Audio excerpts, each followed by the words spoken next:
Hello, how are you? It's Craig here at Flooded. I hope you're well. It'll been a little while since my last video, but some breaking news this evening. It's I think it's Wednesday night, and it's been announced there's going to be a BatGirl film, or rather, the directors of a new BatGirl film have been announced. Now, are you familiar with BatGirl? Do you remember BatGirl? I think we all remember this BatGirl. Played by, that was Betty Lane, 1961. Fantastic.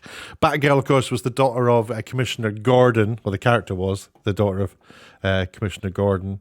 Also played in 1997, I think, by Alicia Silverstone, was in Batman and Robin, which is a film best probably not mentioned. Having said that, I just have had a pop at a film I've never even seen, but that's maybe telling you quite a lot. I don't really want to see it. But the filmmakers of Bad Boys for Life, which is, I think, the third installment of the Bad Boys films, have been given the role, the job. These two chaps, I don't know much about them, but they are from the late 80s. They're born in the late 80s. So that tells you something. And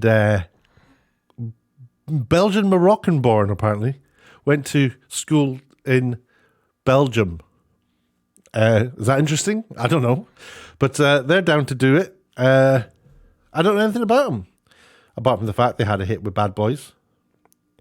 But it says here that Adil Arbi and Bilall Fallah, the duo behind Bad Boys for Life, have closed a deal to steer Warner Brothers' DC feature centering on Barbara Gordon, the daughter of Gotham City Police Commissioner James Gordon, not to be confused with James Corden.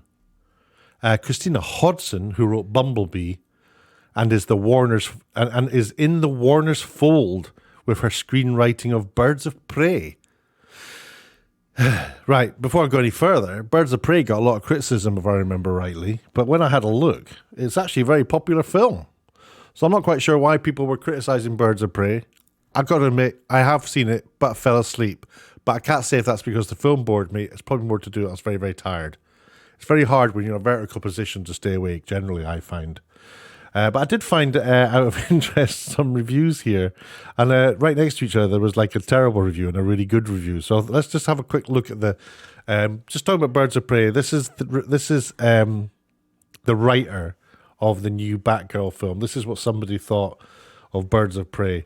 Because of other YouTube moaning sites I'd seen, I expected this to be appalling. And so I didn't think I would get it. Like, the title is Great Fun for All Except YouTube Moaner Men, it seems. Fine by this non-moaner man. The film's fine. He thinks it's fine, so he gives it 5 stars. There's kind of a bit of activism going on, isn't there?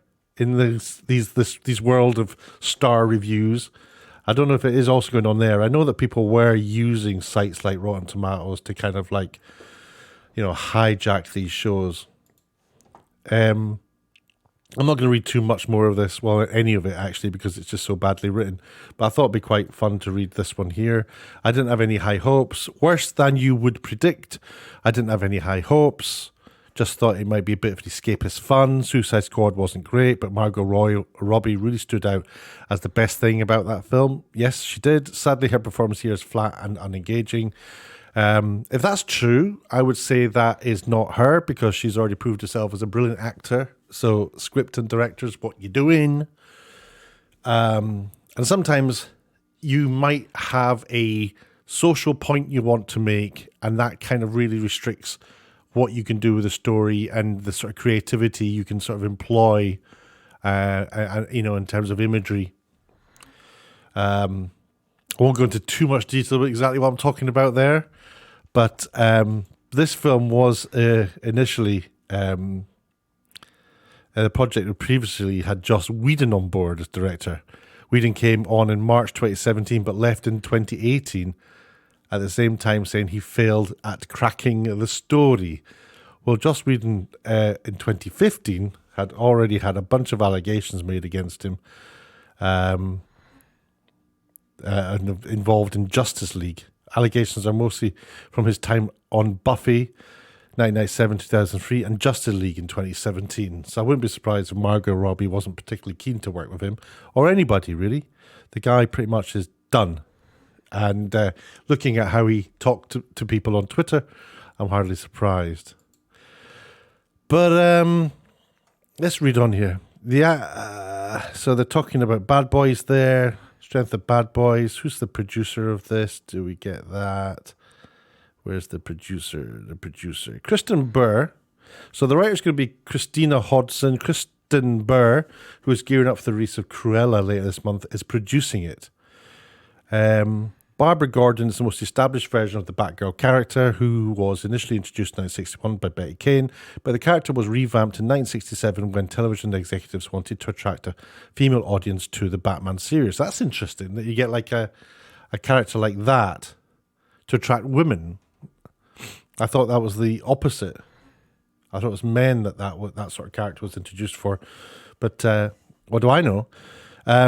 It faltered on its third season. Yvonne Craig played the character whose last live-action big-screen appearance was with Alicia Silverstone and Joel Schumacher's 1997 movie Batman and Robin. The project producer had Joss Whedon on board with Batgirl, said, this is a producer talking here with Batgirl, we hope to take the audience on a fun ride and see a different side of Gotham, said Burr. Christina's script is crackling with spirit. Adil and Bilall have an excited and joyous energy, which is infectious, making them the perfect filmmakers for this Bat project. And I'm just psyched. I'm really just psyched to be part of the DC universe, which is like super cool, man. Is this a child? I want to know how many comic books she's written and what does she know? So people who love these characters, they get upset, don't they? That's maybe what the review was talking about with the Amazon review. But people got very upset, for example, with this series here, Batwoman, when there was a little bit of... Now, I don't know. Is Batwoman a new character? Was it created for the CW? Initially, a white gay actor used it. She might have been non-binary. I don't know what she was. She left... And this is now in its second season, I believe. And they had a black actor play the role. It's not gone down very well. The latest viewing figures, this is for the 16th of May, 21. 340,000 people watching this major, expensive show on the CW. Just to put that into some sort of perspective, more people are probably watching YouTube videos being made in children's bedrooms than are watching that show. When I worked at the BBC, I was assistant producer on a show that was getting 10 million viewers every Thursday, and that was half an hour of Rolf Harris petting dogs. So something to think about there. But WarnerMedia have this policy of being super hyper into diversity. And I really hope this isn't going to get in the way, because I think there's a way of doing this. And there's a right way of doing it. I don't think they're doing it the right way. And it's causing problems for them. Customers feel, people who watch your shows are your customers. And they're feeling like you think they're racist. And everything else is, and they're not. They're just not. So stop telling them they are, I guess, would be the message. But look at this. This is a media company. This is a filmmaking company talking about shaping communities. Equity, diversity, inclusion, and corporate social responsibility are moral and business imperatives. Okay. Diversity, equity, and inclusion. WarnerMedia is committed to diversity, equity, and inclusion. Nobody's against diversity. Nobody's against, equity. I don't know, inclusion, absolutely. As moral business imperatives, it's essential that our workforce, content, and creative partners reflect the diversity of our society. Is your society diverse? Is it? Are you just talking about some cities? What's the percentages? What's the numbers? Together with other production companies, networks, guilds, unions, talent agencies, and others in the industry, we all must ensure there is greater inclusion of women, people of colour, the LGBTQ plus community, and handsome Scottish men living in Yorkshire. So I'm covered. That's good. People with disabilities, of course. There's things I can't do, so that includes me too. And other underrepresented groups. How patronising. How patronising. Are you going to be all right? Do you want to do a film? Do you? Social impact. WarnerMedia prides itself on being a pro-social force. So there's like social justice warrior ships going on here. It says some recent social impact efforts include civic engagement.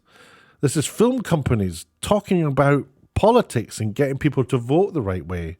I kind of think. By all means, pop and find this yourself, How We Shape Our Communities, from WarnerMedia.com. They're talking about COVID-19 and helping people who are might have mental issues around that. And, of course, Pride and the LGBTQIA BBC, ITV and Channel 4 plus community.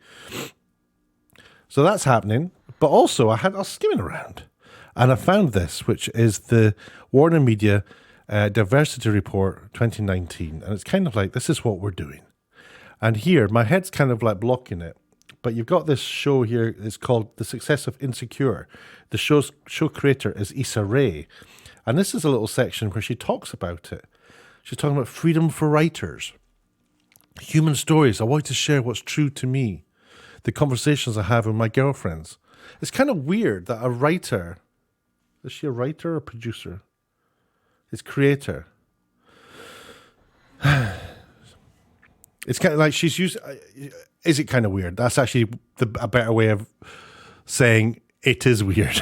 Is it weird that somebody is like using something like this to be her little baby? To, you know, this will wear out. What happens is what will happen when she's made 10 of these? Is she like finally going to say, do you know what?